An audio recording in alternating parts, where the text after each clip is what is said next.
Yo, ladies and gentlemen, boys and girls, hello people on the tube. Welcome back to the final brain dump episode for Black Myth Wukong. We are doing this live, raw and uncut, no edits, no nothing, bro. You see the shit in the background. I didn't even move the stuff out the frame to make it look better, bro. I'm doing this raw and uncut.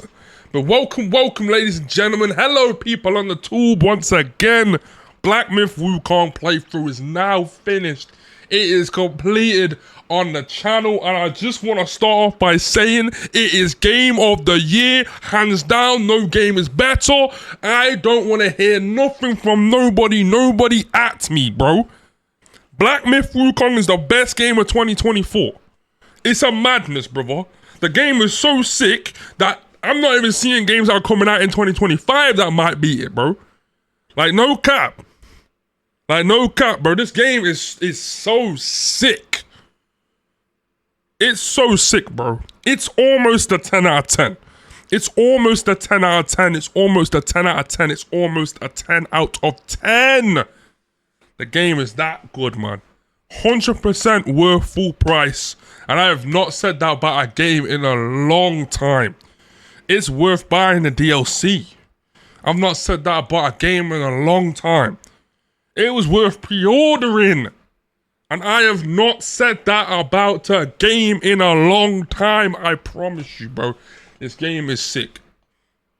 And like, really and truthfully, it's going to be very, very hard to top this game. It's going to be hard, bro. It's that sick, man. Listen, we're going to go all details, talk about everything that happened in Black Myth Wukong, but first and foremost, I gotta give my final thoughts on the final chapter. So listen up, ladies and gentlemen. If you have been watching me play through this game, congratulations for making it to the end, bro. Congratulations for making it to the end, bro, because this is gonna be the final episode in the playlist. And like, if you've been watching every episode, you've been with me the whole journey, bro. From the beginning where I was hyped to some of the darker moments when I was stressed. Like, yeah, this game is that fire. This game is that fire. I promise you right now, if you buy Black Myth Wukong, you will rate it highly. Even if you're not even into these type of games, bro, these action-adventure games. If you're not even into those type of games, I promise you, you're still going to enjoy it, man. But look, let's get into the final chapter. You start off the final chapter basically needing to gather the pieces of armor for you to essentially look, act, and feel like Sun Wukong. The god, the Monkey King. Because remember, you're just the destined one. You're not Wukong. You know what I'm saying? You're just the destined one. You basically role-playing as this motherfucker. So anyways, you go and fight these various different enemies and various different entities in this big open space. And by doing that, you unlock different pieces of armor for you to then look and feel like Wukong. You finally get his actual bow staff and you're ready to rock, bro. It's now time for you to head up the mountain and go back to where the story began. Where Wukong is trapped inside the rock. It's time for you to go in there and get the final relic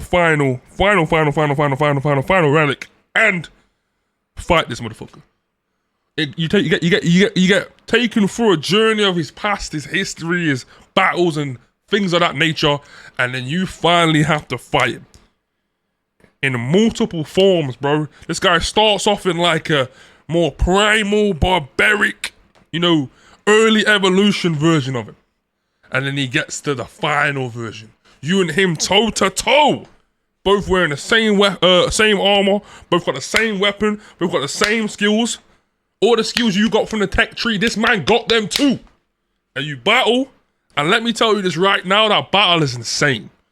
I was only able to beat him because I cheesed him. I'm not even gonna lie to you. I used level 4 focus on the first phase, and I got him trapped. I got him trapped against the invisible wall with Pluck of Many. And boy, I did bare damage. But the thing is, I died a whole bunch of times, bro. I swear I must have died like 12 times. I died so much, I had to wait until the next day to get my shit right, to then come back and beat him. That's how tough he was. And he's tough because he does everything that you do. He's tough because you're fighting yourself, bro. That's why he's tough. And like, real talk, in hindsight, I needed to be stronger. You feel me? Like, I needed to just be stronger. I think I ended the game level 75, 74, and like, I just wasn't strong enough. Point blank period. I needed more levels. I needed to get my gourd leveled up. I needed to get more soaks, better spirits. I needed to do everything I didn't do, I needed to do to make sure that boss battle was 10 times easier. And anyways, you beat him, and essentially, you replace him. Essentially, you replace him.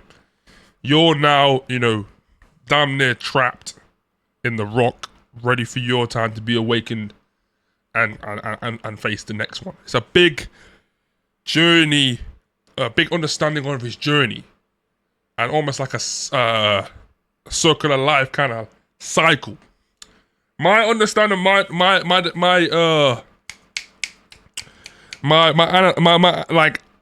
analysis on the game, or breakdown on the game, is through the whole game from chapter 1 to chapter 6, you're basically going through and learning and fighting and meeting all the people that was affected, inspired, motivated, and destroyed by the Monkey King. That's the whole purpose of the game. Right? You just look like him because you're going through the same journey he's going through. And you thinking you're going through the journey to free him, right? But you're really going through his journey to beat him and be him. Yeah? Like, I know that sounds kind of the same, but that's kind of the way the game works, kind of the way the game operates, kind of the way the story unfolds, sorry. Fantastic game. 9.5 out of 10, bro. Like, it's one of those games that I would put it on the same level as like Elden Ring. I put it on the same level as Red Dead 2. Like, it's up there, bro. Like, it's that good. And it's single player, G. Single player. Made by Chinese man them. Come all the way over with this game from about 4 years ago. Gaining millions of views for day one release to peak on Steam at 2.2 million. Shout outs to the Chinese, bro. Round of applause for them for that. They handled that, bro. I'm waking up at 8 o'clock in the morning UK time, bro. Going on Steam DB charts and seeing the game has 2 million players playing it, bro. At 8 in the morning. That means these men across the world are playing this game, bro. And that don't normally happen with games like that. It just don't, bro. You got a good Western audience or it's got a good Eastern audience. It ain't got both, bro. It just isn't. Not a single player game. So shout outs to those guys for doing that. Respect for those guys for doing that. Now, I will say this about the game real quick, just to wrap up the chapters. The one where you fight the Red Boy is probably my favorite chapter, just in the entirety of the storytelling. Maybe chapter 2 is the coolest in terms of the fights, because you get like Tiger Vanguard in that fight, and that's fire. And I wish I had done the Tiger Vanguard dad before fighting the Sand King, because I messed it up and ended up hating the Sand King until I did the time, till I went back in time to find out how he becomes what he is. So, kind of wish I did it in that order. I like the entry of Zhu, you know, Barjay, and how like you fight. I think the name is Qin Jin Long, the dragon and the dragon lady. Yeah, like I like that. I like how they introduced him and he got in the mix. This is gonna surprise you guys, but my least favorite chapter is chapter 6. I actually did not like the open world area. I felt like the game kind of strayed away from what made it good, and it tried to mix in a new style to kind of give you a break from the way you've been playing the game and mix it up a little bit. And I feel like they really showed their weakness there. Like, really showed their weakness there, bro. They're not a good company at making open world. I've just seen them try it. And like the game is fantastic. I'm not trying to shit on the game. I'm not trying to shit on the developers. I'm not trying to do that. They're fantastic. But they really dropped the ball on that open world area. And I caught a lot of it out in my playthrough. So a lot of people who watched it and didn't play, you're not gonna understand how I feel. But my point I'm trying to make is it's a massive open field and you're just flying around. And essentially what the game wants you to do is go to certain locations.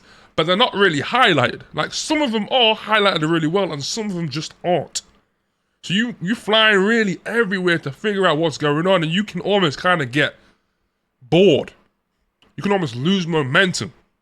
You can almost feel like, man, I just want it to just end, kind of, because the way that they broke that final section down, it's not that good, man. It just isn't. It's not explained. There's no points of interest for you to, like, there's no direction to the points of interest. There's no understanding of what boss you should fight in what order. It reminds me very much of Last of Us 2 with the open areas. But at least Last of Us 2 with the open areas, the game's pacing was great for that. You jumped on a horse, you ride with Ellie and whatever, and you got someone to talk to, and you roll them through, and the pacing's good. You know what I'm saying? Wukong showed me that they need to work on that open world. For real. They need to work on it, because that open world section is not it, bro. Fantastic use of the Nimbus Cloud, I hear that, I do. Would have been cool to fight a boss on him, on the Nimbus Cloud. That would have been cool if you'd done a boss with that, but traveling around was cool to throw that in there because people know the cloud from Dragon Ball. You know what I'm saying? So people know that. So it was great to throw that in there. Never mind people knowing it from the actual book of Journey to the West. So I don't know the book, so I can't compare it to that. But what I will say is this: the game is beautiful, fantastic, amazing, bro. Literally 9.5. So why is it not a 10? Yeah, I don't rate games 10s ever, really, bro. It's like 1 or 2 games I think is a 10. A 10 is flawless, man. But the reason why I don't rate it at 10 is because there's a couple things in this game that just irks me. Does my head in. Pisses me off. They could have just reworked it a little. And that's crazy because the game is amazing. 10 out of 10. No, sorry, not 10 out of 10. 9.5 out of 10. It's amazing. Like, it's fire game, bro. There's literally, I'm being petty, picky, and a bitch, basically. Like, that's how good the game is, really, right? But what I'm really trying to say is this. The parts that really just grind you are some of the frustrations, like the camera angles when fighting enemies, man. There's a big problem with these type of games where the enemies are so tall and your character is so small that you can't quite get a good angle to see the enemy. Reminds me of the fire giant in Elden Ring, I think it is. Where he's just so big, bro, to the point where you can't look up properly. Like, and like games like God of War and stuff, they got big enemies too. You know what I'm saying? But like the FOV, the way you fight, the way the enemies attack, it's all great for the camera angle. In this game, it's not, bro. It just isn't. There's no way to stretch it. There's no way for me to pretend. The camera angle just don't support the enemy's moves. Enemies are doing moves that you can't see properly because you locked on. But you can't not lock on because your attacks depend on you being able to face the enemy. You get what I'm saying? You gotta build up combos. You can't build up no combos if you can't face the enemy to do it. And locking on is the best way to do it. You know what I'm saying? So it is really a shame that a lot of the time enemies are doing moves that you just don't get to see properly. Now, I don't mean that you can't dodge them. It don't mean that it's impossible to win. It don't mean that the game's bad. It just means that it's one of those things that's really, really, really frustrating. You got these beautiful looking enemies with these beautiful moves, and a lot of the time, bro, you can't see them. And because enemies are doing moves based on the distance that they are, bro, you can't see some of these close range moves and what they look like properly if you stand far away. And if you're too close, the FOV ain't gonna cover it. So you just can't see the shit. And that's just fact. That's how it is. One more frustration I have with the game is graphics. It's so good. You can't see half of the moves sometimes. And the thing is about it, like, you might think I'm nitpicking on the bosses and stuff, bro, or the fighting, but the game is based on boss fighting. It's the best part of the game. It's what elevates the game to God tier status, because of the boss fighting. And like, you can't see a boss doing a different variation of the move if it's covered in fire and flames are sparking off the ground into your camera and you just can't see the attack. So there are situations when that happens and it's very, very, very frustrating. Now again, you can dodge them, but sometimes you get into fights where you're just guessing. Bro, you're just guessing that you get that dodge off. You're just guessing that you dodge the right way. You're guessing that the enemy's doing that particular move with that particular timing. And like, that wasn't just a one-time thing for me. That was a multiple-time thing. So, really what I'm trying to say is, no game is perfect. This game is not perfect, but damn, it's close, man. Damn, it's close. You know, in my episode 0, my prologue, my thoughts and feelings about the game before the game released. Yeah, that sounds weird, I know. I basically talked about what I think the game was going to be and how I think it was going to play and how I think it was going to operate. And I would say my guess was pretty close, right? You know, in that I talked about how the game won't really explain what's going on very well. And the game, unfortunately, doesn't do that very well. You can make out what's happening. You can figure it out. You can go online and read and discuss, and you can go get the book and figure it out. But I feel like the game loses its direction in terms of how it wants to narrate the game. It loses it, bro. The beginning is very much like, okay, Wukong was this Donnie. Now you're gonna go and try and be him. Sorry, not be him. Free him. Yeah, that was kind of, and you had a keeper that would kind of like give you powers as you continue on and kind of level you up and keep you strong and boosted and whatever. But the game kind of goes away from that, more to an idea that you and your teammate Zubei Barjay, kind of like teaming up to go and fight the rest of these guys. But you don't learn really why that's really happening through the game's story telling, through the game's narration of the story, right? You can figure it out. You know, you get a cutscene at the end of chapter 4 or 5 where you understand like him and Wukong's relation, yeah? But the game don't really tell you that through typical like storytelling, you know what I mean? I'm doing this a lot because I expect the story to go like this, you know what I'm saying? Like, up, learn, up, you know what I mean? And like, it's not like it don't go up, it just hits a certain way and like it's not going up so much. So you get lost into almost, how can I explain it? Into almost getting forced to learn about Barjay's story. You know what I'm saying? Like you almost get forced to learn his story and not Wukong's story. But indirectly you're learning Wukong's story because he's a part of it. He's an important part of it. You know what I'm saying? And like, it just makes the game very hard to follow in one sitting, in one fell swoop, and understand what's going on at all points. You get lost. A lot it happens. Expect it. Don't feel no way. It's a game that is, and I said it in my episode 0, it's a game that understands that there's already so much material out there for you to learn the story. So it's just picking parts of the material and choosing to explain those parts at different parts of the game. Yeah? You understand what I'm saying?